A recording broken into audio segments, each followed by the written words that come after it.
Hello students, welcome back. आप सभी का स्वागत है हमारे इस यूट्यूब चैनल में, जिसमें हम आज पढ़ने वाले हैं टॉपिक कैलेंडर। तो सबसे पहले आप सभी लोगों को गणतंत्र दिवस की बहुत बहुत शुभकामनाएं। और अब हम लोग बात करते हैं टॉपिक की जल्दी से।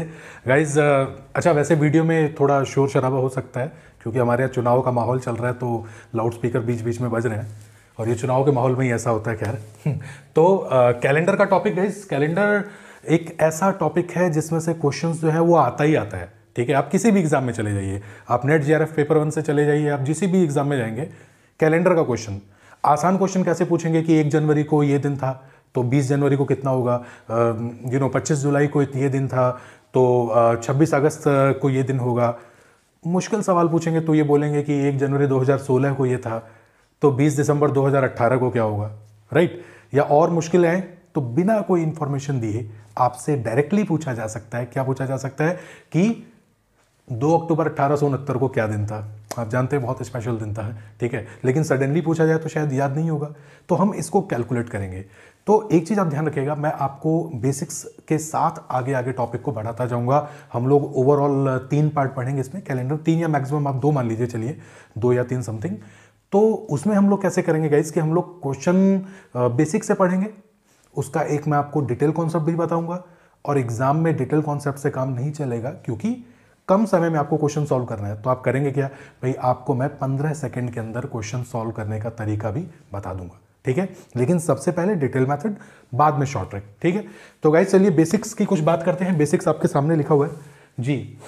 1 वीक 7 डेज, हम सबको पता है जो एक हफ्ता होता है उसमें 7 दिन होते हैं। ऑड डे बच्चों, ऑड डे जिसे हम कहते हैं विषम दिन, तो विषम से मेरा मतलब जो है वो विषम संख्या नहीं है 1 3 5 7 है ना। I am not talking about that odd number, I am talking about extra day. Odd day का मतलब होता है एक्स्ट्रा डे, यानी कि remaining days after completion of week. हफ्ता पूरा हो जाने के बाद जो बचे हुए दिन हैं उन्हें हम कहते हैं ऑड डे। अब आप पूछेंगे कि सर ये हफ्ता कंप्लीट होने के बाद दिन कैसे बचते हैं, मैं आपको बताता हूँ। देखिए, जैसे कि मैं सबसे पहला क्वेश्चन आपके सामने लिखना चाहता हूं, और वो क्वेश्चन है कि जैसे मान लीजिए मैं यहां लिख देता हूं, how many odd days in a week. एक हफ्ते में कितने ऑड डेज होते हैं, चलिए बताइए। तो एक हफ्ते में कितने ऑड डेज होते हैं, मैं जरा माइक सेट कर लेता हूं जी। एक हफ्ते में ऑड डे जो होते हैं वो होते हैं 0, ठीक है।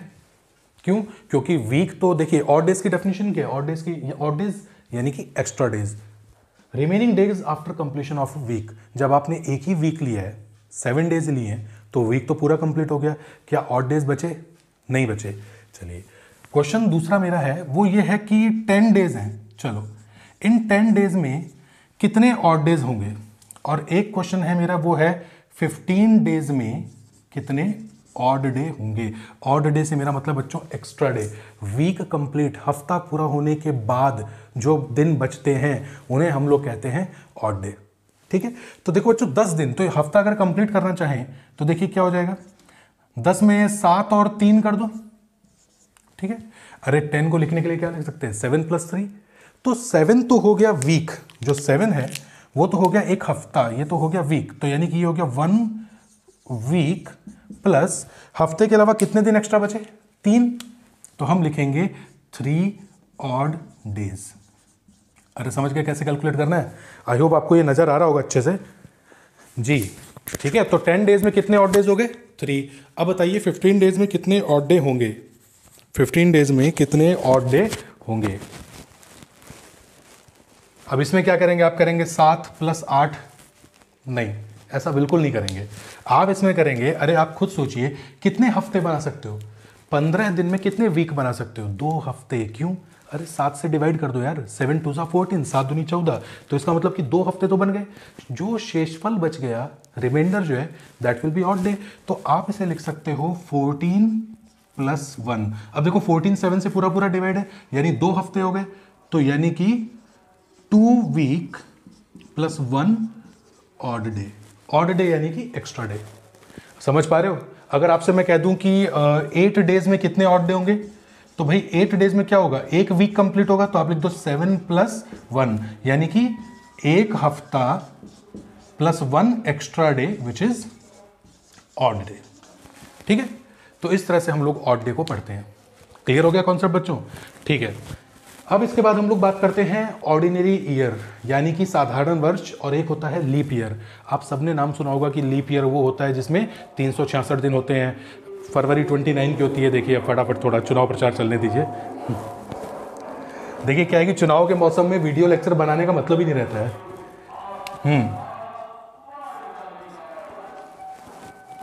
कभी कभी तो सोचता हूँ यार, ये पढ़ाना लिखाना छोड़ के मतलब इलेक्शन में नहीं जाऊँगा, चिंता मत करो। ठीक है। अच्छा बच्चों देखो, ऑर्डिनरी ईयर, तो ऑर्डिनरी ईयर से मतलब है हमारा साधारण वर्ष। एक होता है लीप ईयर, वर्ष के आखिरी के 2 डिजिट को 4 से डिवाइड कर दो, अगर पूरा पूरा डिवाइड हो जाता है तो वो लीप ईयर है, वरना नहीं। कॉन्सेप्ट समझ लीजिए बच्चों। कई बार लोग ऐसा बोलते हैं कि सर देखिए, हर 4 वर्ष बाद 29 दिन की फरवरी होती है ना, और जो नॉन लीप ईयर है उसमें 28 दिन की फरवरी होती है। ये ओवरऑल कॉन्सेप्ट क्या है? जो पृथ्वी सूर्य के चारों ओर घूमती है, अर्थ रिवॉल्व्स अबाउट द सन, तो हम इसे कहते हैं 365 डेज में वो अपना टाइम 1 ईयर कंप्लीट करती है। मगर वास्तव में ऐसा नहीं है। पृथ्वी सूर्य के चारों ओर 365 सही 1/4 दिन में पूरा करती है, यानी कि 365 डेज तो पूरा करेगी। ठीक है, समझिए 365 डेज के साथ में एक्चुअली वो करती है 6 आवर्स, 6 घंटे एक्स्ट्रा लेती है। ये वास्तव में 365 ही होता है। देखिए सब में यही होता है बच्चों, 6 आवर्स होता है। There is nothing called like leap year और ऑर्डिनरी ईयर। प्रॉब्लम क्या आती है कि हम इस 6 आवर का हिसाब 4 साल बाद करते हैं। 4 साल बाद क्यों? क्योंकि आप आवर्स को दिन में कैलकुलेट करेंगे। आप सोचिए एक दिन में कितने घंटे होते हैं? 24 घंटे। तो एक ईयर बीता, ऑर्डिनरी ईयर, 365 डेज 6 आवर्स, तो हमने 6 को जमा कर लिया खाते में। नेक्स्ट ईयर फिर से 365 डेज 6 आवर्स, उसको भी जमा कर लिया। तो 6 आवर और 6 आवर कितने हो गए? 12। तीसरे साल फिर से, तो जब फिर से 6 आपने जोड़ा तो 12 + 6 18। और जैसे ही चौथा वर्ष आता है तो 18 में 6 जब वापस से जोड़ोगे तो 24 आवर्स, 24 घंटे, और 24 घंटे फिर से एक दिन बन जाता है। तो हम चौथे साल में पूरा पुराना जो बकाया है वो सबका सब चौथे साल में ऐड कर देते हैं और बोलते हैं कि भाई साहब अब यहाँ पे हो गए हैं 366 डेज, उसको 366 डेज करते हैं और बाकी जगह पे 365 डेज लिखते हैं। ऐसा कुछ नहीं है कि भाई चौथे साल पृथ्वी कुछ ज़्यादा घूम जाती है, मतलब ज़्यादा समय ले लेती है घूमने में, ऐसा कुछ भी नहीं है। ठीक है, तो लीप ईयर कब माना जाएगा? लीप ईयर तब माना जाएगा जब फरवरी 29 की होगी, 366 दिन होंगे। अब 366 को आप अगर ऑड डेज निकालना चाहें तो 7 से डिवाइड कर दो, तो आप खुद देख लोगे बच्चों की जो शेषफल है वो बचेगा 2। ठीक है, तो लीप ईयर में हमेशा 52 हफ्ते होंगे। अरे इसको डिवाइड कर दो ना 7 से, 52 हफ्ते होंगे और 2 एक्स्ट्रा दिन बचेंगे। बहुत काम आएगा कॉन्सेप्ट, ध्यान रखना। और ऑर्डिनरी ईयर में 52 हफ्ते और 1 एक्स्ट्रा डे बचता है। अरे इसमें 2 इसलिए बचते हैं कि फरवरी 29 की हो जाती है तो एक दिन वो भी जोड़ना पड़ता है। क्लियर हो गया कॉन्सेप्ट? ठीक है, और इसके बाद में देखो कुछ अभी हम लोग जो पढ़ रहे हैं बच्चों वो बेसिक्स डिस्कस कर रहे हैं, छोटी छोटी चीज़ें है ना, छोटी छोटी मगर मोटी बातें हैं। तो वैसा ही हम लोग कुछ इसमें डिस्कस कर रहे हैं, कुछ पॉइंट्स और देखते हैं और हम फटाफट आ जाएंगे क्वेश्चन सॉल्विंग में। ठीक है, एक और तरीका जिसकी हम लोग बात करते हैं बच्चों, तो वो तरीका ये है कि अब आपको 7 डेज को काउंट करना पड़ेगा। और 7 डेज को कैसे काउंट करना होता है ये मैं आपको बताता हूँ। ठीक है, तो जब भी आपको लिखना है मंडे, ठीक है, जब भी आप लिखेंगे मंडे तो उस समय आपको लिखना पड़ेगा 1। यहाँ लिख देते हैं इसको। ठीक है, आप सभी डेज का नाम लिख लेते हैं। यहाँ पे क्या क्या डेज है हमारे पास। देखिए मंडे है, अभी ये क्या थोड़ा सा गीला हो गया है। ठीक है, मंडे के बाद में ट्यूसडे, सर्दियाँ ज़्यादा हैं तो अभी ये सूख नहीं पा रहा है, तो इसको सुखाने के लिए थोड़ा इस पेज का सहारा ले लेते हैं। कोई बात नहीं, इसको मिटा देते हैं, ऐसे कर देते हैं।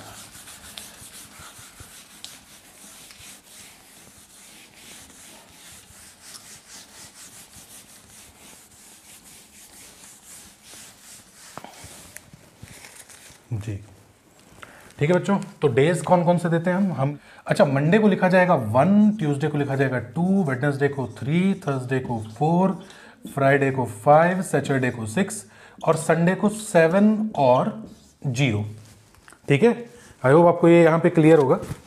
आप देख लीजिए बच्चों, मंडे को लिखा जाएगा 1, ट्यूसडे को लिखा जाएगा 2, वेडनेसडे को 3, थर्सडे को लिखा जाएगा 4 यानी कि गुरुवार को 4, फ्राइडे को लिखेंगे हम 5, सैटरडे को लिखेंगे 6 और संडे को लिखेंगे 7।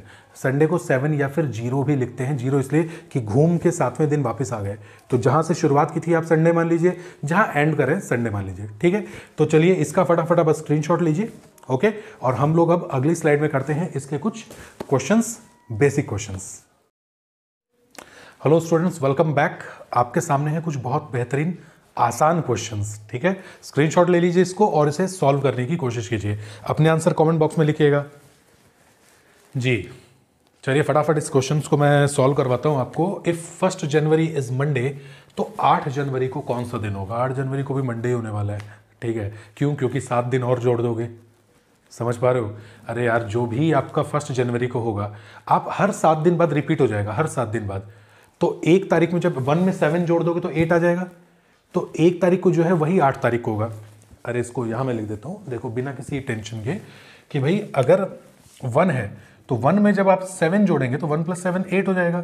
फिर 8 में 7 जोड़िए तो 8 और 7 15 हो जाएगा।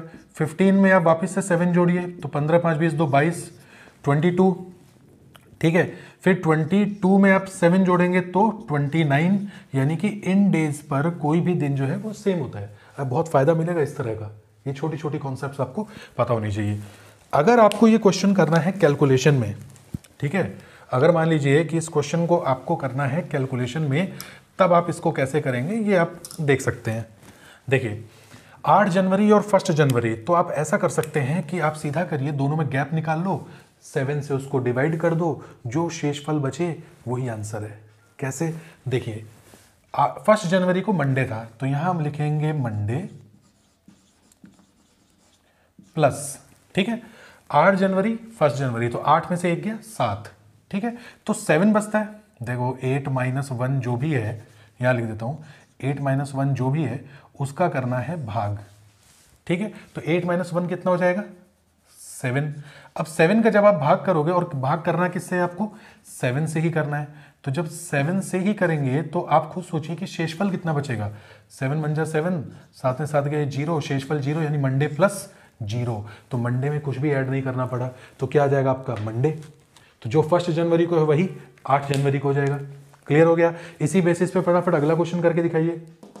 If 2 Feb is Tuesday, what will be 28 Feb? बताइए, मैं इसको साफ करता हूं जी। इफ 2 Feb इज मंगलवार, तो 28 फरवरी को कितना होगा? देखो ऐसा कर सकते हैं, आप कंफ्यूजन, बिल्कुल भी कंफ्यूजन में मत आओ। कई बार स्टूडेंट्स को ये गलतफहमी होती है कि सर जिस दिन की हम लोग बात कर रहे हैं वो दिन खुद ऐड करना है या नहीं करना। ठीक है, एक बार जरा वापस से पिछले वाले क्वेश्चन पे आ जाओ। आप जरा ये बताइए कि भाई 8 जनवरी और 1 जनवरी, अगर आप बोल दो कि सर हमें तो 8 जनवरी से ही सॉल्व करना है, तो 8 जनवरी को आप डायरेक्ट 8 लिख दो, कोई बात नहीं। इसको जब आप 7 से डिवाइड करोगे, 7 से भाग करोगे, तो 7 × 1 = 7, 8 में 7 गया 1, तो शेषफल जो आ गया वो 1 आ गया। तो जब शेषफल इसका 1 आ गया, तो 1 का मतलब क्या हुआ? अगर पुरानी वाली लिस्ट अगर आपको याद हो, तो 1 किसका नंबर था? 1 था मंडे का। तो आंसर क्या आता हमारा? तब भी मंडे ही आता। समझ गए? तो चाहे तो डिफरेंस ले लो, डिफरेंस ले लोगे तब आपको केवल ये दिखना है कि मंडे में कितना ऐड होगा, और डिफरेंस नहीं लोगे तो जो आंसर आ रहा है उसको उस टेबल से आप मैच कर लेना जो पिछली स्लाइड में था। अब कुछ लोगों के दिमाग में एक नया क्वेश्चन आ गया होगा, वो बोलेंगे कि सर अच्छा एक बात है, बात ये है कि अगर 1 जनवरी को मंडे ना होकर ट्यूसडे होता, ट्यूसडे, और फिर मैं 8 जनवरी वाला डिवाइड करता, तो यार 7 से जब भी मैं इसको 8 को भाग करूंगा तो आंसर तो हमेशा मेरे पास ये शेषफल तो 1 ही बचेगा, रिमाइंडर, और रिमाइंडर 1 बचेगा, तो 1 का मतलब तो मंडे है। तो इसका मतलब कि अगर 1 जनवरी को ट्यूसडे होता तो आंसर तो फिर भी मंडे आता, क्योंकि अरे बचता तो आपके पास 1 ही। तब आप इस क्वेश्चन को कैसे सॉल्व करते? तो गाइज 1 का मतलब मंडे तब है जब आपको कोई इंफॉर्मेशन नहीं दी गई हो, समझ गए? अदरवाइज जो आपको क्वेश्चन में गिवन है वही उस टेबल का नंबर 1 है। Monday, Tuesday, Wednesday, Thursday, Friday, Saturday, समझ गए? अगर यहां पर मैं ट्यूसडे कर देता तब भी शेषफल 1 बचता, तो आप 1 को मंडे नहीं बोलते, 1 को मैं ट्यूसडे ही बोलता। क्यों? क्योंकि जो दिया है वही 1 है, और अगर कुछ भी नहीं दिया है तब मंडे 1 है। समझ पा रहे हो? चलो इस क्वेश्चन को करो जल्दी से। 2 फेब मंगलवार है, 28 फरवरी कितना होगा? बिना किसी टेंशन के आप 28 माइनस 2 कर दीजिए, कितना आ जाएगा भाई साहब? 26 आ जाएगा। इसको आप कर दो 7 से डिवाइड, तो 7 से डिवाइड जब भी करेंगे तो 7 या 21, 7 चौक 28, 7 या 21, शेषफल से मतलब है हमें, ठीक है। तो कितना हो गया सर? 5 बच गया क्या जी? 5 बच गया। अब ये 5 जो है इसका मतलब कि ऐड करना पड़ेगा। तो 2 फरवरी को मंगलवार था, तो बच्चों आंसर हो जाएगा हमारा, आंसर हो जाएगा, कहाँ लिख दें? यहाँ लिख दें क्या? आंसर हो जाएगा मंगलवार प्लस 5। तो जरा बताओ तो मंगलवार प्लस 5 कितना हो जाएगा? मंगलवार प्लस 5, अरे 5 जोड़ दो ना यार उसके आगे। तो 5 कैसे जोड़ोगे? उंगलियों पे देख लो, मंगलवार, बुधवार, गुरुवार, शुक्रवार, शनिवार, रविवार। ठीक है, तो ये जो है ये आपका आ जाएगा संडे। ठीक है, तो स्टूडेंट्स अब हम लोग बात करते हैं 3 जनवरी 2021 को संडे है, तो 17 जनवरी 2021 को क्या होगा? देखो 3 जनवरी को मेरे दोस्त का बर्थडे है, तो और 17 जनवरी को मेरा होता है, तो मैं अंदाज़ा लगा लेता हूँ जो दिन उसके बर्थडे पे पड़ता है। जैसे इस बार संडे पड़ा, तो मुझे पता था कि संडे ही पड़ने वाला है। वैसे कैसे पता लगा? अरे बहुत आसान है यार। आसान कैसे है? देखिए 3 में एक काम करो, 3 में आप ऐड कर दो।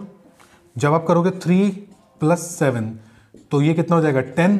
फिर से 7 करो तो 10 + 7 17, यानी 1 वीक पूरा कंप्लीट हो जा रहा है। तो इसका मतलब कि जो दिन 3 जनवरी को पड़ेगा वही दिन जो है वो 17 जनवरी को पड़ेगा। वैसे चाहे तो इसे और आसान तरीके से निकाल सकते हैं। कैसे? अरे 17 है, ये 3 है, तो चुपचाप 17 - 3 कर दो। तो 17 - 3 आप करेंगे तो कितना आ जाएगा बच्चों? 14 आ जाएगा। ठीक है, अच्छा अब 14 को आप 7 से भाग करो, 7 2 ज़ा 14, अरे पूरा पूरा कैंसिल हो गया। शेषफल बचा? नहीं बचा। शेषफल नहीं बचा, इसका मतलब कि जो दिन है संडे उसमें 0 ऐड करना है, मतलब कि कुछ भी ऐड नहीं करना है, संडे ही रहने वाला है। क्लियर हो गया? तो ये तो बहुत बेसिक क्वेश्चन थे। चलिए इस पे बात करते हैं, इस क्वेश्चन के बारे में। If today is Monday after 30 days it will be. अगर आज मंडे है तो 30 दिन बाद क्या होगा? ठीक है, वैसे खुद सोच लीजिए कि आफ्टर 30 डेज यानी मंडे को काउंट नहीं किया है, तो साधारण सा आंसर आपका हो जाएगा, वो हो जाएगा मंडे। फिर से मार्कर ने चलने में परेशानी दिखाई, कोई बात नहीं, मंडे प्लस 30 डेज के बाद में क्या दिन आएगा? तो बच्चों एक काम करो, 30 को जरा 7 से करो तो यार डिवाइड, कितना हो जाएगा? अरे कैसे करना है बच्चों? बहुत आसान है ना, यहाँ 30 कर दो, यहाँ 7 कर दो, तो 7 चौक 28, 30 में से 28 गया, 2 बचा।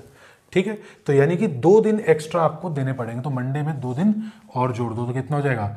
वेडनेसडे। तो आंसर कितना आ गया आपका? वेडनेसडे। कोई डिफरेंस नहीं, कोई टेंशन नहीं, कोई प्रॉब्लम नहीं। अच्छा मान लो कि अगर आप कह दो कि नहीं सर टुडे भी हमें ऐड करना ही है, तो फिर 30 दिन में टुडे ऐड कर दोगे तो 31 हो जाएगा ना।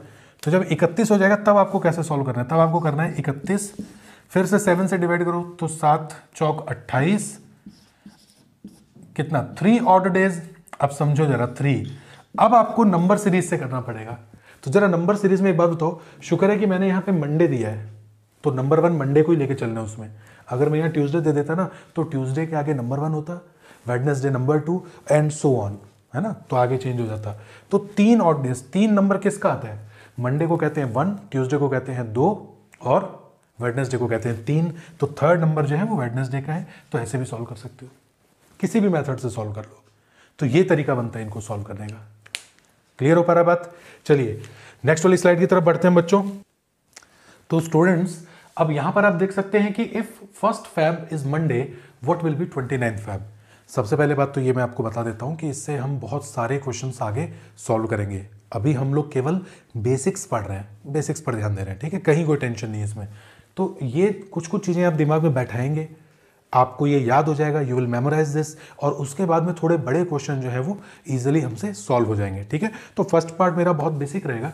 गाइस 1 फेब इज मंडे, तो 29 फेब क्या रहेगा? ये सिर्फ इसलिए है, देखिए 29 और 28 में सिर्फ फेब में लिख सकता था, तो इसलिए मैंने फेब लिखा। तो मैं ये बताना चाह रहा हूँ कि अगर कोई मंथ 29 तारीख का हो, तो जो पहला दिन है वही उसका आखिरी यानी 29वां दिन होगा। खुद सोच लो यार, 29 - 1 करोगे 28 हो जाएगा, 28 को आप 7 से डिवाइड करोगे, 7 4 जा 28, पूरा पूरा डिवाइड हो गया। इसका मतलब क्या हुआ, शेषफल क्या बचा, रिमाइंडर 0। तो आप खुद सोचो कि 29 माइनस 1, 28 7 से डिविजिबल है, यानी कोई रिमाइंडर नहीं बच रहा। तो यार जो दिन होगा फर्स्ट तारीख को, उसमें 0 ऐड करना है, मतलब वही दिन जो है आखिरी तारीख को होगा। It is only applicable for the month which has 29 days, 29 दिन, 29 फरवरी यानी लीप ईयर। तो जो 1 फरवरी को होगा वही। अब जरूरी नहीं है कि यार ये मंडे हो, ट्यूसडे है तो वो आखिरी दिन ट्यूसडे हो जाएगा। अगर 1 फरवरी को बुधवार है तो 29 फरवरी को भी बुधवार हो जाएगा। क्लियर हो गया, डायरेक्ट याद रख लो, कोई दिक्कत नहीं है इसमें, आगे काम आ जाएगा। आगे काम क्यों आ जाएगा, आगे काम इसलिए आ जाएगा कि मैं क्वेश्चन बना के दूंगा आपको कि लीप ईयर है, उसमें 15 जनवरी को ये है, तो 15 मार्च को कितना आएगा।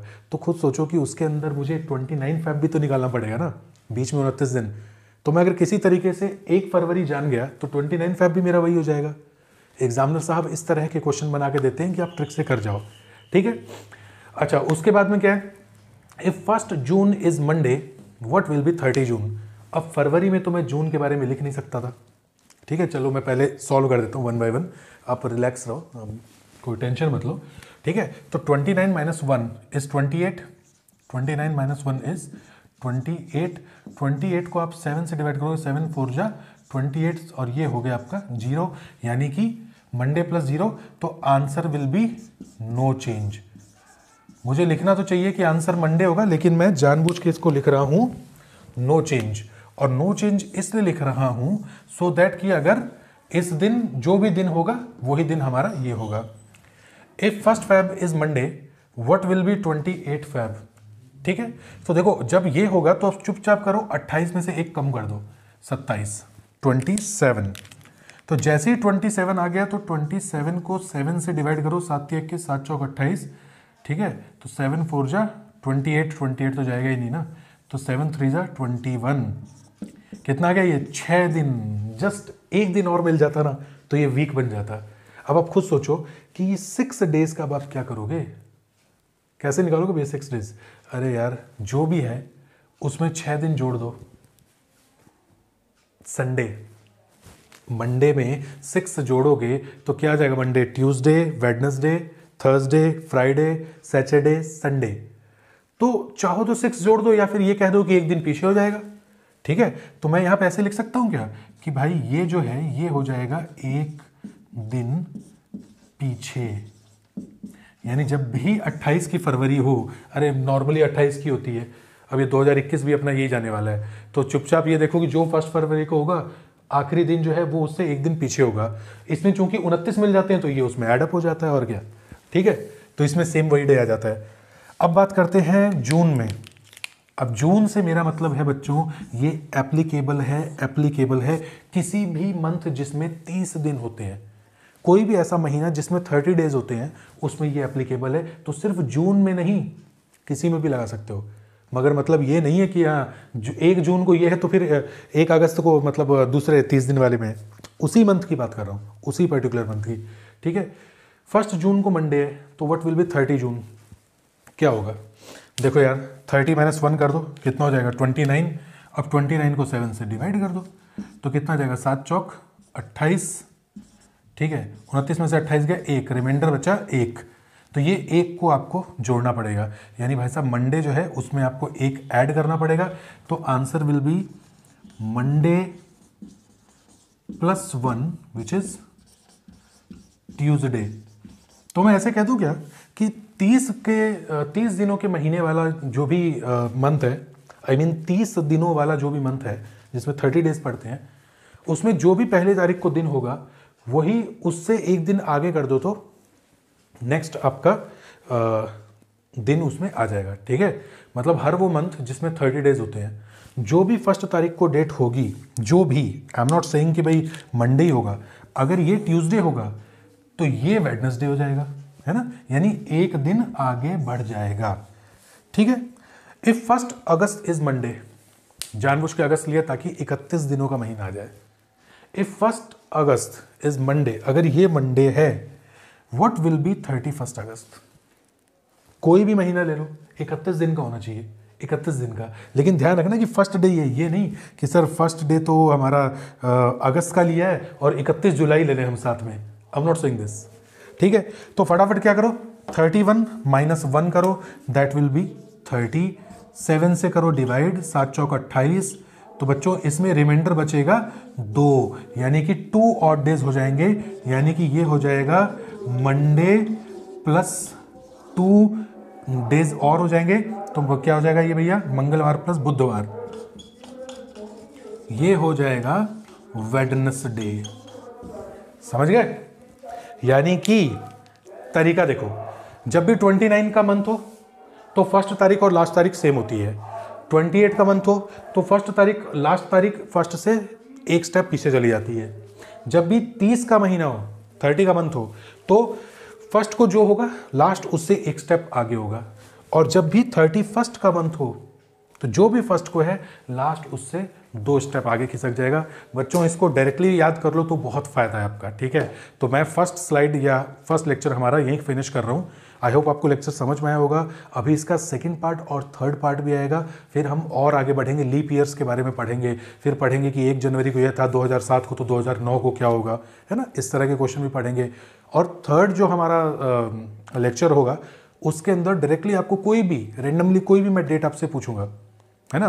30 सितंबर 1981 को कौन सा दिन था, और उसका मैं आपको कोड बताऊंगा, उस कोड से आप डायरेक्टली उसको सॉल्व कर जाएंगे, ठीक है। तो आई होप आपको लेक्चर समझ में आया होगा, और आप जरूर अपने लाइक्स कमेंट्स अच्छे से दीजिएगा, ठीक है। तो मुलाकात होती है सेकंड लेक्चर में। Thank you.